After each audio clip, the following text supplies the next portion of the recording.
जय जोहार। छत्तीसगढ़ी प्रमुख प्रादेशिक समाचार के संग मैं शुभा मिश्रा। रेल मंत्रालय हा घोषणा करीन की एसी चेयर कार वंदे भारत के संग सबो ट्रेन मन के एग्जीक्यूटिव क्लास के किराया में 25% के कमी करे जाही। पाछू 30 दिन के दौरान ए ट्रेन में 50% ले कम यात्री के संख्या होए ले ए निर्णय ले गे हे। मुख्यमंत्री भूपेश बघेल आज वर्चुअल माध्यम ले अंबिकापुर में 374 करोड़ रुपया के लागत ले बने राजमाता देवेंद्र कुमारी सिंहदेव शासकीय चिकित्सा महाविद्यालय भवन और माता राजमोहिनी देवी स्मृति चिकित्सालय के निर्माण काम के लोकार्पण करी। बस्तर और सरगुजा संभाग में रिक्त सहायक शिक्षक और व्याख्याता के 12,489 पद के भर्ती बर ऑनलाइन काउंसलिंग के माध्यम ले अभ्यर्थी मन ला स्कूल के आवंटन करे जाही।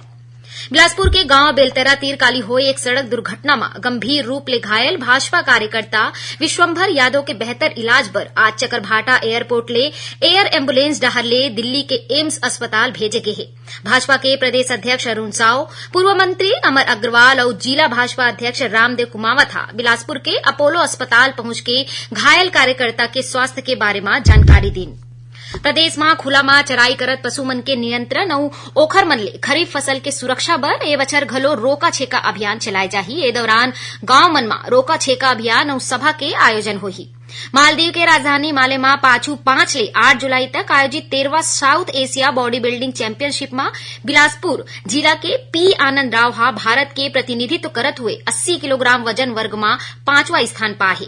प्रदेश के स्कूल मन में पढ़इया विद्यार्थी मन बर अवैया अगस्त माह के पहली सप्ताह में 23वां राज्य स्तरीय शाली क्रीड़ा प्रतियोगिता के आयोजन करे जाही। और प्रदेश में अवैया 24 घंटा के दौरान कतकोन जगह में हल्का ले मध्यम वर्षा होए और 1-2 जगह में गरज चमक के संग आकाशीय बिजली गिरे के संभावना है। उन्हें बस्तर और सरगुजा संभाग के 1-2 जगह में तेज वर्षा घलो हो सकत है। ये रही अब तक के प्रमुख प्रादेशिक समाचार। जय जोहार।